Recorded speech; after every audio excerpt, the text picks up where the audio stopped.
Hey team, I've set up a video on playing through the backfield. Please try to watch this and sort of internalize the information that we're giving you, so that we can begin to implement this in practice and then in the games. We're currently playing with a 9-man defense, and we're doing very well at it. During the last tournament, we only gave up 1 goal in 4 games against some fairly high-level teams. But now it's time to get a 9-person offense going. This is our first attempt at starting that up. So why do we play the ball through the backfield? We play the ball through the backfield for a number of reasons. First, we do it to spread the field and set up the attack. As we play the ball through the backfield, what I expect that we'll see is the other team's strikers shifting up and the players behind the strikers moving sort of more slowly, so that the midfield or the backfield for the other team becomes sort of spread out and creates space for us to either play in through or play in behind the opposition. We can also play through the backfield for the purposes of maintaining possession. If we get up into the other team's offense into our offensive third, and we're really driving hard at the goal, but the other team just has too many players there, we can just choose to maintain possession, pull the ball back, and take another crack at it where the odds are sort of more in our favor. We can play the ball through the backfield for the sake of making play predictable to us. This will help us not spend the entire game in transition, where sort of we have the ball, then they have the ball, then we have the ball, so that we don't have to keep switching from our offensive formation to our defensive formation and back. But instead, we can sort of get into one formation and really use our offensive formation in particular to our advantage, because we can stay spread out for a longer period of time and find more opportunities that way. The last thing we can do playing the ball through the backfield at this level is demonstrate a dominance of the game to the other team. If we're maintaining possession of the ball and playing the ball in a more complex manner, the other team will convince themselves that they're losing. And if they convince themselves that they're losing, even if the score is 0-0, then eventually they will be right, and we will end up winning the game due to their sort of belief that we are a higher quality team than them.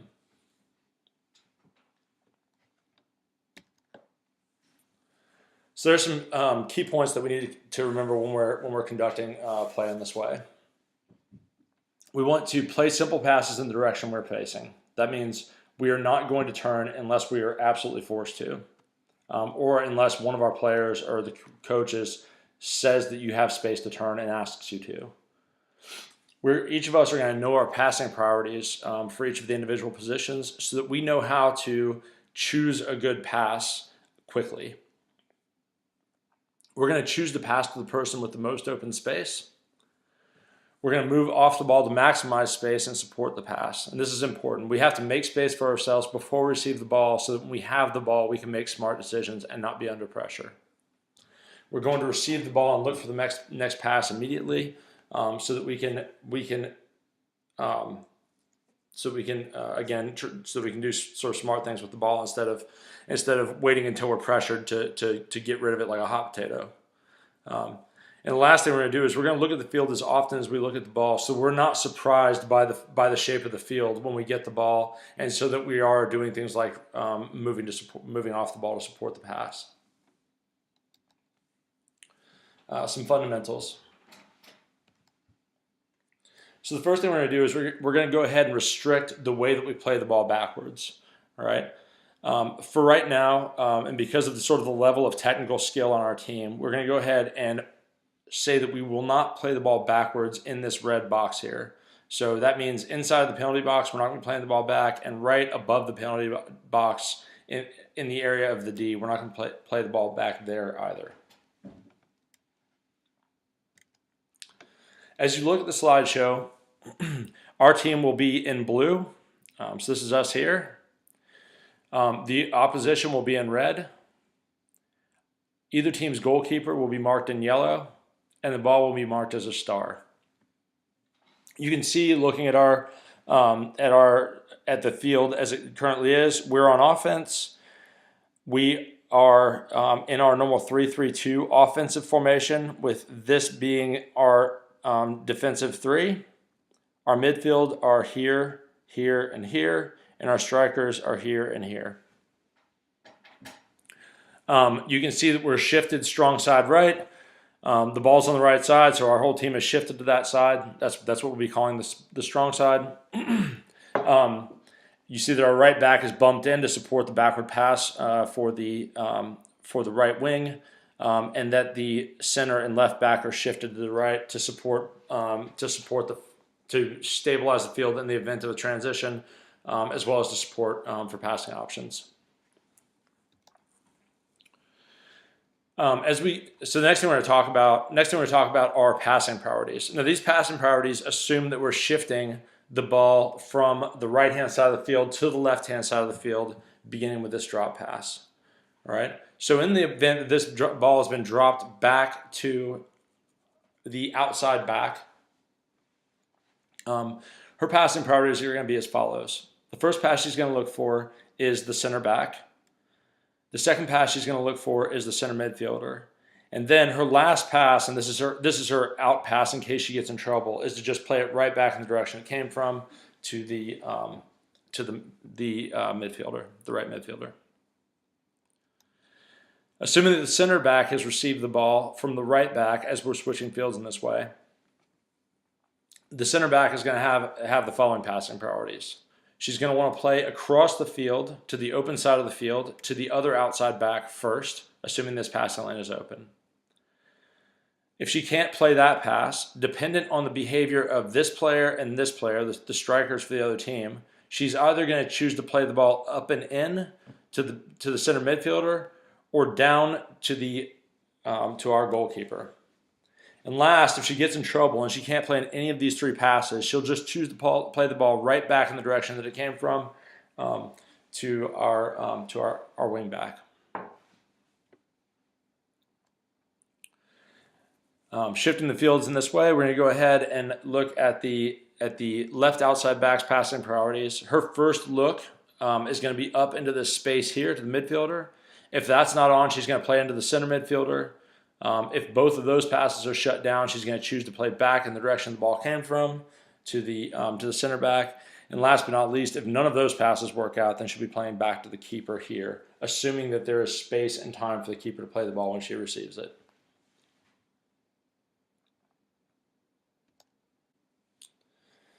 So now we're going to go through a couple of passing scenarios, passing scenarios where we're going to shift the ball across the field. And we're going to look at what we will do in the case that the other team's defense behaves in certain ways as we're trying to do it. So the first scenario we're going to go over is a scenario in which the defense fails to really get the strikers up into our backfield to press as we're shifting fields. And this is just sort of what happens if we have an easy time of it.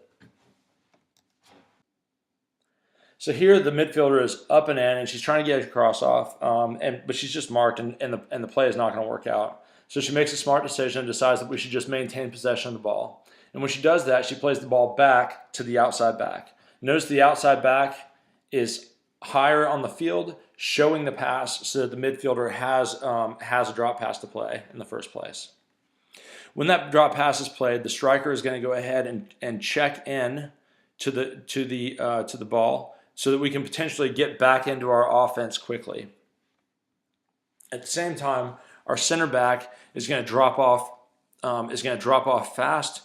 And she's going to make a lot of space for herself so that she can receive the ball in this next pass in the sequence with plenty of time and space to think and play intelligently. At the same time the center back goes, the weak side outside back is also going to drop off to create space for herself, expecting that she will be the second pass after the center back.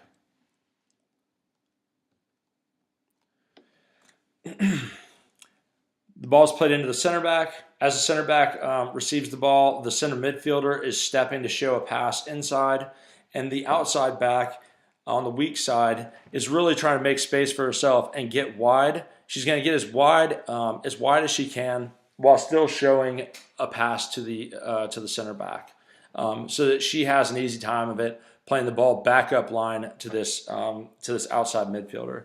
Notice the midfielder is making a run to be the second pass after the outside midfielder. And she's going to try to go ahead and get all the way out and put her feet on the line.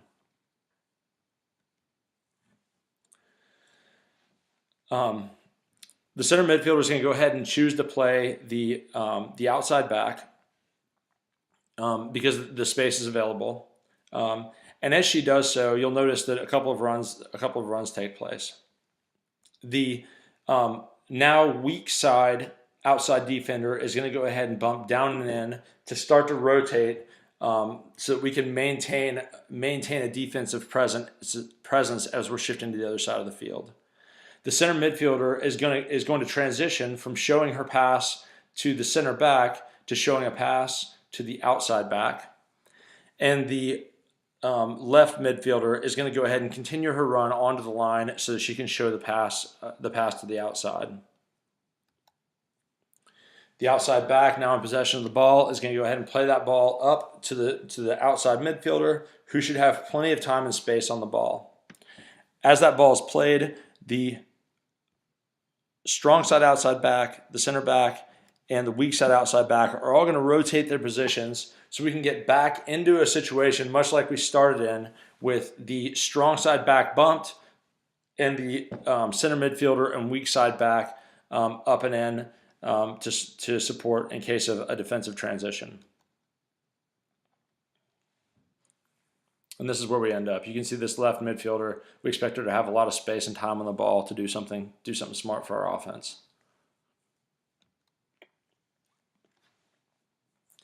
All right, so the next scenario that we're going to talk about is one where the strikers have kind of seen this transition that we're doing before, and they try to close down the space in between our center back and our outside back as we're trying to cross the field. So here we start the play in the same way. The right midfielder sees that she's closed down on the cross, can't play it, and makes the smart decision, decides to maintain possession with the team. She plays the ball back to our right back, who is showing a good pass outside on the line, making plenty of her space for herself. Our defense drops off quickly to show passes to our outside back. Notice the center midfielder is going with her, and the ball is played into our center defender. Unfortunately for us, the striker is kind of wise to our play. Either she's seen it before out of us, or she's seen it before out of some other team. And our center back is going to have the space in between her and this outside back shut down. So now she needs to make a decision. Her passing priorities in this case are going to be first to play the center midfielder, second to play the goalie, assuming that this person is not running so fast towards the goalie as to make this dangerous for the goalie once she has the ball. And her third option is going to be go ahead and play the ball right back to the outside back that played it to her. Here we're going to go ahead and assume that the center midfielder is open and has space to receive the ball. So the center midfielder plays the ball into the center midfielder. And you can see that as the ball is being played into the center midfielder, the outside back is going to shift her run to make sure she's opening up space, making this passing lane between this player and herself wide, so the center midfielder can play into her. As the center midfielder is playing into the outside back, the left midfielder is making a run out to the line. Now, I'd like to point out just something real quick about this set of passes through the center midfielder. Notice that the ball comes into the center midfielder, and the center midfielder should be faced back towards our goal. Our center midfielder is not turning, right? Unless somebody shouts turn at her, she is not turning. She's staying in position, looking for this pass here, right? And playing out to this back, right? So she is not assuming she has a turn. She is going ahead and staying faced in this direction towards our goal and playing out to the outside back here. Our left midfielder makes a good run to the line, puts her feet on the line to make plenty of space for herself, and our outside back goes ahead and plays into her feet.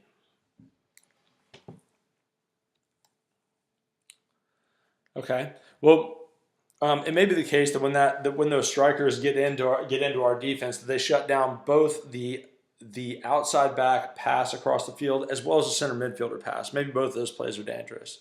In that case, we're going to go ahead and play back to the keeper, assuming that we have time and space. The important thing here is the way that the defense moves as the ball is being played into the keeper.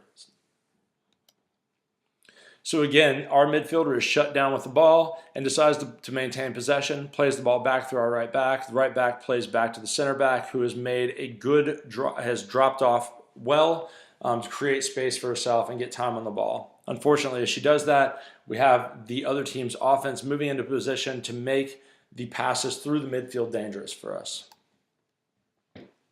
As a result, our center back goes ahead and plays the ball back to the keeper. Now look, the decision she has to make before she plays this ball is she has to ask herself, is this person moving fast enough in this direction that she is going to arrive at the same time the ball does or just after the ball does and make play dangerous for our keeper?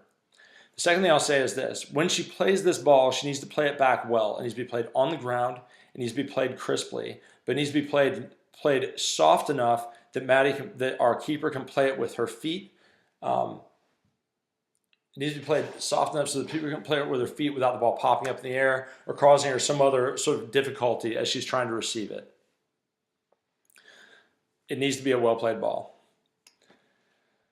Lastly, I'll point out that I've drawn these really long arrows to indicate the runs of these backs. The length of these arrows indicates the speed with which they need to get back. They need to quickly show passes in open places, lots of them for Maddie, or for our goalkeeper, so that she can make good decisions quickly about how to play that ball.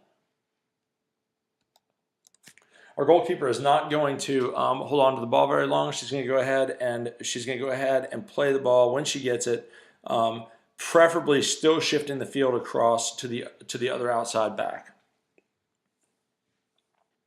The expectation here is that as she shifts the ball across to the other outside back, that ball is then going to be sent farther upfield to the left midfielder, who will again be trying to make space for herself out on the line.